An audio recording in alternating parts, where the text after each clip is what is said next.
Hi மக்களே, already பார்த்து வச்ச சப்பாத்தி கல்லியில் பழம் இருக்காண்டே தங்கச்சியை பார்த்துட்டு வர சொன்னேன்.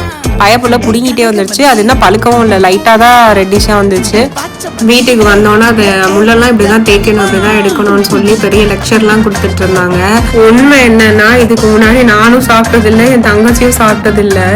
இந்த யூடியூப்ல ஒரு டைம்ல ரொம்ப ட்ரெண்டிங்காக போயிட்டு இருந்துச்சு. அப்பையிலேருந்தே நாங்களும் ட்ரை பண்ணலான்ட்டு இருந்தா கண்ணில் சிக்கவே இல்லை. இதுவே நாங்கள் ரொம்ப நாள் பார்த்து வச்சு சரி பழுக்கட்டுன்னு வெயிட் பண்ணி இன்னைக்கு தான் சிக்கிச்சு. இதில் ஏதோ தொண்டை முள்ளு வேற இருக்குமா. நானும் ரொம்ப நேரம் தடவுறேன், கண்ணிலே சிக்கலை. ஒருவேளை இதில் இல்லையோ அப்படின்னு பார்க்கல தான் ஏதோ ஒன்று ஆஹா கண்டுபிடிச்சிட்டேன் அப்படின்னு சொல்லி எடுத்து பார்த்தா இதுதான் தொண்டை முல்லாம். அப்புறம் எடுத்து போட்டுட்டு நானும் கட் பண்ணலான்னு இங்கிட்டு கட் பண்ணேன், அங்கிட்டு வெளுக்குது, அங்கிட்டு கட் பண்ணலான்னு பார்த்தா இங்கிட்டு வெளுக்குது.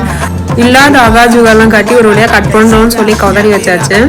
உடனே என் தங்கச்சி எடுத்து சாப்பிட்டுட்டு ஒரு கன்ஃபியூஸ் ரியாக்ஷன் கொடுத்துச்சு. அதாவது அவளுக்கு பிடிச்சிருக்கா பிடிக்கலையானே தெரியல. நான் எடுத்து சாப்பிட்டேன், நல்லா தான் இருந்துச்சு. அதுக்கே இவ எப்படி ரியாக்ஷன் கொடுத்தான்ற மாதிரி தான் இருந்தது.